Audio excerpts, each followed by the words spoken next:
menino que podia ver a cor dos fantasmas. Fantasmas que não conseguiram se expressar em vida eram azuis. Fantasmas atormentados por muitos lamentos eram amarelos. O fantasma à sua frente perguntou curiosamente ao menino qual era sua cor. Mas o menino não quis dizer, apenas pediu que ele se lembrasse de suas memórias de quando estava vivo. Acontece que, naquele dia, ele estava ouvindo música quando, de repente, sofreu um ataque cardíaco. Quando acordou novamente, estava em um cemitério, e sua aparência havia congelado no ano em que morreu. Em um piscar de olhos, 10 anos se passaram. Seu túmulo estava sempre coberto de mato e ninguém nunca vinha prestar homenagens. Até que, 10 anos depois, um menino passou por ali. Sendo uma alma bondosa, ao ver o túmulo desolado, ele pegou 2 doces e os deixou, sussurrando algumas palavras. Naquele instante, o fantasma, Baltazar, sentiu claramente que o menino podia vê-lo. No ano seguinte, durante o dia de finados, o jovem menino, Juan, veio novamente ao túmulo. Ele murmurou para si mesmo: por que só um dos 2 doces foi comido? Será que você não gosta de doces?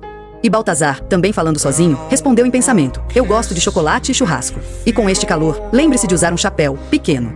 No terceiro ano do dia de finados, Juan apareceu mais uma vez diante do túmulo e tirou as oferendas que havia trazido. Baltazar ficou completamente chocado. Eram exatamente chocolate e churrasco. Vendo que Juan usava um chapéu, Baltazar acenou desesperadamente para ele, tentando confirmar se o menino podia realmente vê-lo. Mas Juan apenas deixou as oferendas, disse: fique feliz, irmão, e se virou para ir embora. No quarto dia de finados, Juan não viu Baltazar. Então, ele deixou suas coisas e se preparava para sair quando, de repente, ouviu alguém chamar seu nome. Juan se virou, olhando para o espaço vazio. Nesse momento, ouviu seu pai chamando-o e, ao correr, atravessou o corpo de Baltazar. Decepcionado, Baltazar voltou a si, pensando que talvez tivesse imaginado tudo. No quinto ano, assim que Baltazar apareceu, viu Juan agachado diante do túmulo, chorando. Ele se aproximou para consolar o menino, e Juan de repente o abraçou. Baltazar estava certo, Juan podia vê-lo. Juan lhe contou que seu pai havia falecido. Baltazar o consolou, dizendo que ele precisava ser corajoso e forte para que seu pai pudesse partir em paz. Juan enxugou as lágrimas e prometeu que cuidaria bem de si mesmo. Ali, diante do túmulo, eles fizeram uma promessa de dedinho. Se encontrariam naquele mesmo lugar em todos os dias de finados dali para frente.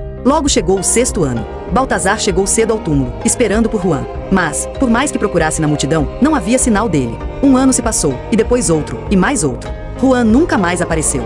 Baltazar pensou que havia sido esquecido novamente. Olhando para as sobremesas deixadas nos túmulos vizinhos, ele se sentiu terrivelmente solitário. Mas, naquele exato momento, uma voz familiar o chamou. Juan apareceu de repente na frente de Baltazar. Ele abriu a mão e, na palma, estava o chocolate favorito de Baltazar. Juan havia se tornado um jovem rapaz bonito. Ele explicou que, depois daquele ano, sua mãe o levou para morar em um lugar muito distante. Somente agora, depois de crescido, ele pôde voltar para procurá-lo. Como amigos que não se viam há anos, eles conversaram até o sol se pôr. Juan perguntou qual era o seu desejo. Baltazar disse que não sabia porque não conseguia reencarnar. Foi então que Juan lhe contou a verdade. Sua alma era vermelha, o que significava que sua causa da morte era desconhecida. Isso indicava que Baltazar não havia morrido de um ataque cardíaco. Era muito provável que tivesse sido um assassinato. Para ajudar seu amigo, Juan começou a investigar a verdadeira causa da morte de Baltazar. Com a ajuda do amigo fantasma, eles rapidamente encontraram pistas. Foram até a antiga casa de Baltazar, onde ele se esforçou para lembrar de suas memórias finais. Ele estava na cama ouvindo música quando seu coração começou a doer. Desesperado, ele foi procurar seu remédio, mas não o encontrou na gaveta.